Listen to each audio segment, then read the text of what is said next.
Hello everyone. तो आज जो हम करने वाले हैं वो क्लास 11th का फर्स्ट चैप्टर हम करने वाले हैं जो है सेट्स। तो चलिए पहले सेट्स को समझते हैं कि सेट्स बोलते किसे हैं।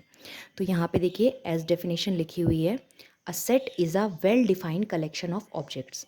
वेल डिफाइंड जो यहाँ पे ये वर्ड लिखा है ना, वेल डिफाइंड, तो इसको हम थोड़ा सा और लाइट में लेंगे कि वेल डिफाइंड का मतलब क्या होता है। देखिए वेल डिफाइंड का मतलब है कि आपको, जैसे मैंने बोला कि एक ऐसा सेट बनाओ या ऐसा ग्रुप के बारे में हमें बताओ। जैसे मैंने एक एग्जांपल दिया कि एक अपने किन्हीं दो फेवरेट क्रिकेटर्स के नाम बताइए। ठीक है, क्लास में कुछ बच्चे थे, मैंने उन्हें बोला कि वर्ल्ड के बेस्ट क्रिकेटर्स जो हैं आप उनके नाम बताइए।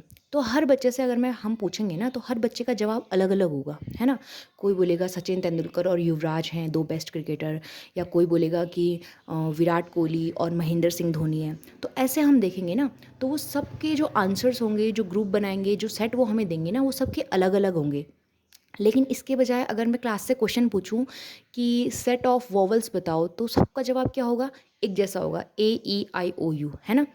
तो इस तरह से हम क्या बोल सकते हैं, या मैं आपसे पूछूं कि भाई हमें डेज ऑफ द वीक के नाम बताओ, तो हर कोई बच्चा उसका जवाब क्या देगा? हर कोई, किसी भी इंसान से आप पूछेंगे तो वो क्या जवाब देगा? Sunday, Monday, Tuesday, Wednesday, Thursday, Friday, Saturday, है ना।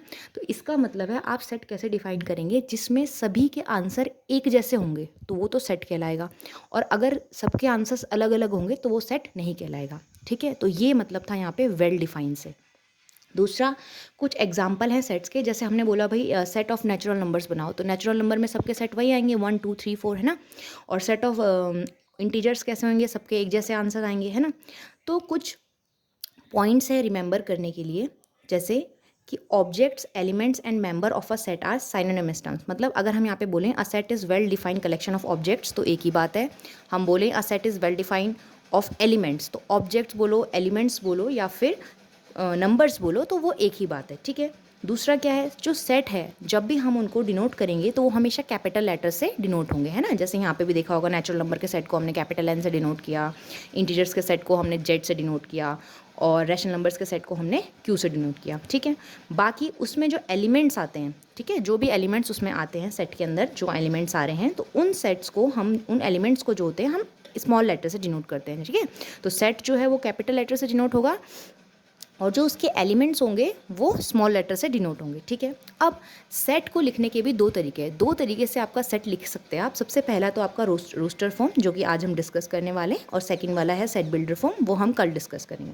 तो रोस्टर फॉर्म में क्या होता है? रोस्टर फॉर्म में आपके जितने भी एलिमेंट्स उस सेट के अंदर आ रहे हैं, आपको वैसे के वैसे ही लिखने होते हैं। ठीक है। जैसे एक किसी ने यहाँ पे लिखा है the set of natural number which divide 42।